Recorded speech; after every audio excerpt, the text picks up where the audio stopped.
आज भी इस देश को 76 साल इस देश को आज़ाद हुए हो गए हैं।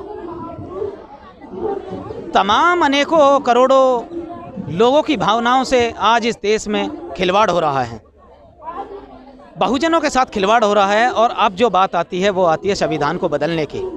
आखिर क्या कमी है हमारे इस संविधान में? क्या कमी है इस भारतीय संविधान में?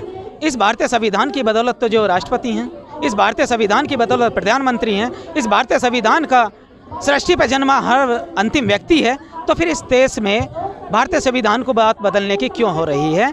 मैं इन लोगों से भी मैं पूछना चाहता हूँ, मनुवादी व्यवस्था के लोगों से, अगर संविधान को बदलने की ही बात की जा रही तो मनुस्मृति लागू क्यों कर रहे हैं आप? क्यों की जाती है मनुस्मृति लागू? जबकि मनुस्मृति का जो भाग है वो काल्पनिक है, जो कि हमने कभी देखा ही नहीं, पढ़ा ही नहीं, सुना ही नहीं। अगर सच्चाई है तो सिर्फ और सिर्फ पढ़ाई से शिक्षित जुड़ी हुई संविधान में लिखी हुई हर एक बात सच्चाई है। हम उसे बदलने नहीं देंगे, चाहे उसके लिए हमें बाबा साहेब जैसे अनेक महापुरुषों के जैसे उन्होंने हमें गुलामी से निकालने के लिए आज़ादी की तरफ बढ़ाया, इस देश को आज़ाद कराने में अपना अहम योगदान दिया। हम उस देश के अनुयायी हैं, उस देश में अनेकों महापुरुषों के अनुयायी हैं जिन्होंने शोषित वंचित करोड़ों युवाओं को, बेरोजगारों को, शोषित और वंचितों को देश में अपने हक और अधिकारों को जानने का मौका दिया। तो अगर हमें कोई भी कुर्बानी देनी पड़ेगी, हम इस देश में संविधान को सुरक्षित रहने देंगे, नहीं बदलने देंगे।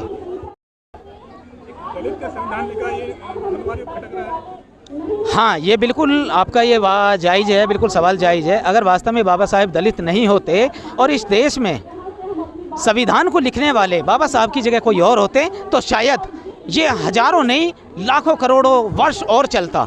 ये बात बदलने की नहीं करते, इसमें संशोधन भी करने की बात नहीं करते, इसे ऐसा का ऐसा ही रहने देते। जो हमारे एक्ट हैं उन्हें भी नहीं बदलते। लेकिन आज ये सच्चाई है, अगर बाबा साहेब उसमें दलित थे तो इसीलिए बदलने की बात हो रही है। आज इस देश में सबसे ज़्यादा जो जागरूक है वो दलित है, इसीलिए इस संविधान को बदलने की बात की जा रही है।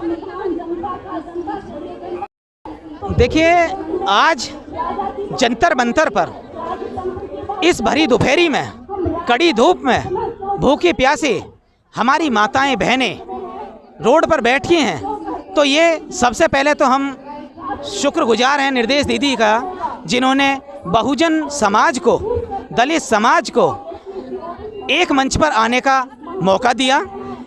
वायलेंस फ्री इंडिया मतलब भारत मुक्त इसे बनाने का जो संकल्प ले रही हैं हमारी माताएं बहनें। जब तक अपने हक और अधिकार नहीं जानेंगी, जब तक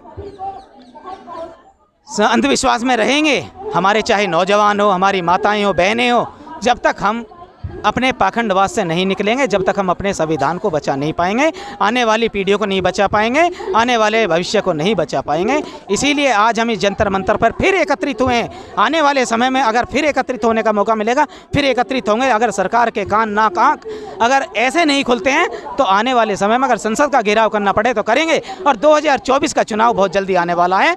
आने वाले समय में हम देखना चाहते हैं कि दलित समाज का एक पढ़ा लिखा वर्ग, जो इस देश में सबसे पढ़ा लिखा वर्ग है, आज के समय में पढ़ा लिखा है, शिक्षित है और सबसे पीछे है, सबसे ज़्यादा वंचित है, उस देश में 2024 के बाद या 2024 में हम दलित समाज के व्यक्ति को ही प्रधानमंत्री के रूप में देखना चाहते हैं।